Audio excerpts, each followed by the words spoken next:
Senjatanya KKP Papua masuknya dari mana? Dari Papua Nugini.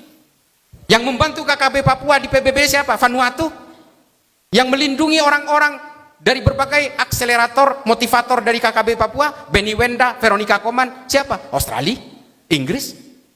Hizbut Tahrir, Ikhwanul Muslimin, kantor pusatnya di mana? Di Inggris. Yang menciptakan Wahabi, Lawrence, MI6 dan sebagainya. Dari mana? Inggris. Wahabi milik siapa? Persemakmuran Inggris.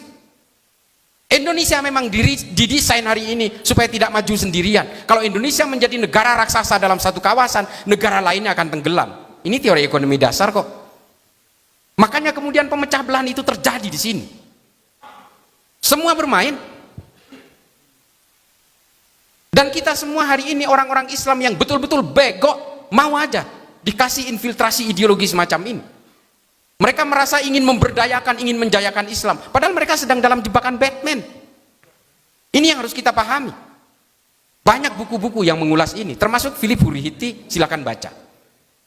Berbagai sejarah, misalnya History of Medieval India, yang ditulis oleh Subramaniam, membahas tentang pergerakan-pergerakan teori politik mulai dari Afrika sampai ke Asia Tenggara hari ini, Asia Selatan dan sebagainya. Kita bisa adu literatur soal ini. Nah makanya kemudian apa untuk membendung itu semua? Tolak semua impian-impian politik ini, semua jebakan Batman. Orang Kristen, orang Hindu, orang Buddha, silahkan kalian orang-orang ini berpolitik, tapi jangan pernah punya impian untuk menghomogenkan semua orang. Karena awal dari mimpi homogenisasi itulah kemudian kita menjadi predator bagi umat manusia yang lain. Ini Pak. Jadi kembalikan Islam, kembalikan Kristen, kembalikan Hindu dan Buddha ini kepada fungsinya semula. Sebagai bejana yang dibuat oleh Tuhan untuk supaya manusia menghargai manusia yang lain, supaya manusia sibuk dengan penciptaan kedamaian. That's it. Begitu Pak, terima kasih. Kami terima kasih sekali atas wawasan yang diberikan oleh, atau informasi dan juga pengetahuan yang sangat dalam yang diberikan oleh Gus Islah pada malam hari ini. Tentunya ini tidak terlepas juga daripada bagaimana wawasan kebangsaan kita dan juga wawasan Nusantara kita yang menjadi pondasi di dalam kehidupan persatuan dan kesatuan. Pertanyaan saya terkait dengan hal yang disampaikan oleh Gus Islah, ini adalah faktual kita ke depan, seperti yang Gus Islah tadi sampaikan. Ancaman yang terbesar yang kita hadapi itu adalah, yang pertama dalam pemecah belah kebangsaan itu adalah SARA, yang kedua juga politik, dan yang paling terakhir yang kita hadapi ini adalah masalah intoleransi. Kita tahu bahwa intoleransi ini seperti api dalam sekam di Indonesia. Ini terjadi karena apa? Kita sadar bahwa penduduk Islam di Indonesia ini menjadi yang terbesar di dunia. Berdasarkan catatan World Astra itu tahun 2021, penduduk Islam kita itu adalah 237 juta, paling besar di dunia. Dan populasinya 86,7%. Ini juga merupakan suatu ancaman dan juga suatu kekuatan bagi kita. Yang kami tanyakan ke Gus Islah, bagaimana ke depan kita dalam menghadapi intoleransi ini?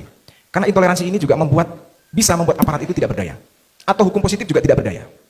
Dan yang terjadi adalah, ya mohon maaf, yang disampaikan nama Gus adalah Islah, seperti yang terjadi di Mesuji, Ambon. Pertanyaan yang kami sampaikan tadi, bagaimana sebaiknya kita sebagai aparat penegak hukum dalam menghadapi intoleransi ini, supaya kita juga bercermin pada kasus Yasmin yang sampai puluhan tahun. Bahkan pejabat negara harus turun untuk menyelesaikan itu, karena sangat kompleks permasalahannya. Itu saja, terima kasih. Wassalamualaikum warahmatullahi wabarakatuh. Waalaikumsalam. Terima kasih Bapak. Soal intoleransi ini memang ini menjadi satu persoalan yang sangat krusial Pak. Saya pernah datang di salah satu konferensi di Afrika Selatan.